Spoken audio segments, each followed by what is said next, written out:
Oh, the white folks hate the black folks, and the black folks hate the white folks. To hate all but the right folks is an old established rule, but during National Brotherhood Week, National Brotherhood Week, Lena Horne and Sheriff Clark are dancing cheek to cheek. It's fun to eulogize the people you despise, as long as you don't let them in your school. I've always taken radical inclusion very personally, because I'm convinced that if it weren't for radical inclusion, I would never have been allowed into Burning Man. I mean this literally. In his essay, How the West Was Won, Larry Harvey remembers an early discussion at Burning Man about how to keep undesirable people out, and that the motto proposed was, "No fat frat boys." Well, I'm not proud to admit this, but when I'm dancing, I can absolutely be mistaken for a fat frat boy. It's one of the reasons I don't dance very much. But more to the point, for much of my life, I could easily have been mistaken for exactly the kind of mostly mainstream spectator that early burners wanted to protect the event from. If an iron curtain had been drawn, I would have been stuck outside of it. Burning Man would have been protected from me. So, right there, I owe every experience I've had at Burning Man to radical inclusion, to the fact that someone not only took a chance on me specifically, but on people who don't have the right taste in music or art and who don't look good in a costume. So I was the recipient of radical inclusion right from the get-go, but my first experience of radical inclusion, living its pros and cons, came my first burn before I even knew that radical inclusion was a 10 principle, or that the 10 principles were in fact a thing. My first Burning Man, I stayed with a camp full of people I didn't know, and I could tell within an hour how little they wanted me there. They were New Age party kids, all of whom were in training to be massage therapists, except for the massage therapist who was trying to be a DJ. They had a very clear notion of how their camp was supposed to look and who was supposed to be in it, and I didn't fit. I didn't have a costume. I looked like a fat frat boy. I was, and let me be honest about this, an absolute killjoy who stood around asking what he thought were smart questions about the good time that people were actually trying to have right this moment. Don't think I wasn't annoying. In hindsight, I really was. But I think my biggest offense was that I wasn't fuckable enough. This was a group where anybody who wasn't sexually desirable was just taking up space, and I didn't make the cut. If I'd been cuter, the fact that I wasn't a New Age narcissist would have been forgiven. Instead, we gritted our teeth and tolerated each other. We talked from time to time. They'd let me in, but nobody had to like me. And I really didn't like them. But the fact that they'd given me a place at all was part of the key that unlocked Burning Man for me. And years later, I would hear through the grapevine that I had turned out to be an important part of at least one of their burns. And in hindsight, that seems to me to be the right balance for radical inclusion. You have to let people in. You have to let them play with you in a meaningful way. But you don't have to like anybody. Let's break this down for a moment, starting with the fact that it's easy to be inclusive to your friends or your colleagues or people you want to fuck. So easy that it doesn't even count as inclusion.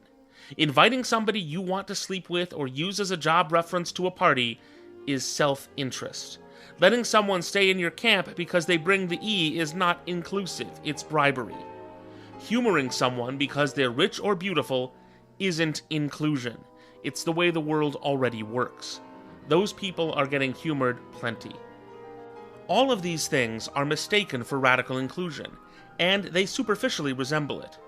But we know they're not radical inclusion because they're exactly what we would have done anyway. They are exactly how the world works without Burning Man. And while there are some cases, some beautiful, serendipitous instances of human connection in which the radical inclusion of a stranger is easy from start to finish, most of the time we can use a pretty simple measuring stick. If it doesn't make us at least a little uncomfortable at the beginning, it's probably not radical inclusion. If it doesn't expand not only the specific people you're playing with, but the kind of people you're playing with. it's probably not radical inclusion.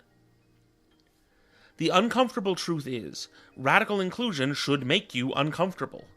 Radical inclusion is a giving up of control, a putting aside of the power to say, people like you are in my world and people like you are not. That's why, in the long run, it gives you access to some of the most amazing people you'd never dreamed were possible. But you have to be humble enough to admit that you don't always know them at first sight, and that some of them need invitations, extended invitations, to come out of their shells. Radical inclusion, done right, pushes your mind to be a little more open every time. And that can be difficult. But what it shouldn't do is push your brains out. Much in the same way that there's a strain of thought claiming that radical inclusion means being nice to the people you were already going to be nice to, there's a mistaken belief that radical inclusion means suspending all judgment. That it means you have to approve of anything anybody does, because that's what inclusion means. That you have to like everybody, because otherwise you're being negative. On the count of 3, let's all call bullshit. Bullshit. Oh sure, it would be wonderful if you and me and everyone at Burning Man could feel nothing but true love for every other burner and express that love in its purest form. But that isn't a mandatory part of radical inclusion because mandatory love is an oxymoron. If I've learned one thing in this world, it's that you can't make people love you. Trying to do that is one of the worst ideas in the world. Love is not a requirement to meet for radical inclusion, and neither is a suspension of judgment. The idea that we're only welcome at Burning Man if we put our best moral judgments aside is absurd. The idea that we can only be good burners if we refrain from speaking our minds is crazy. In 1984, George Orwell famously wrote that freedom is the ability to say that 2 + 2 = 4. If you can't say what you can see with your own eyes to be true, if you can't proclaim it, you're not free. If radical inclusion is interpreted to mean that all judgments must be put aside and everybody must be nice to each other, then only moral zombies and intellectual amnesiacs will be good burners by the end of the week.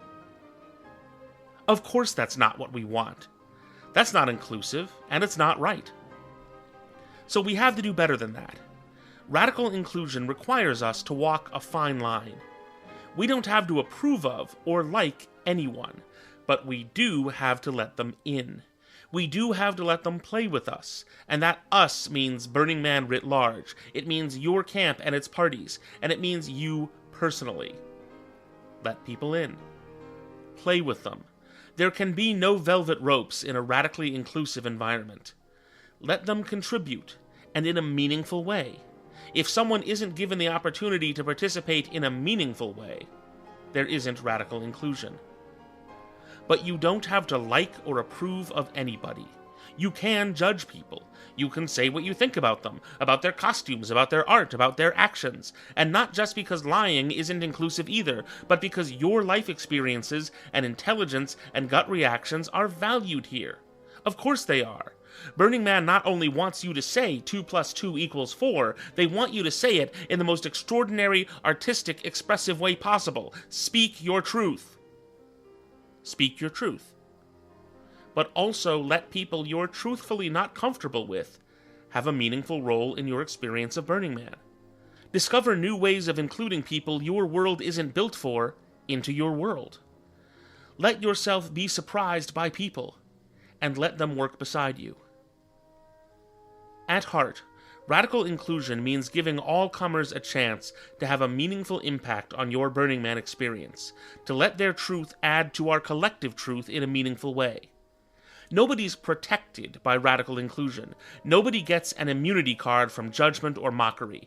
Inclusion doesn't give you preferential treatment, no matter what kind of precious little flower or enlightened soul you are. But you can't be chased away either. Everybody gets to come and play. Nobody gets shut out.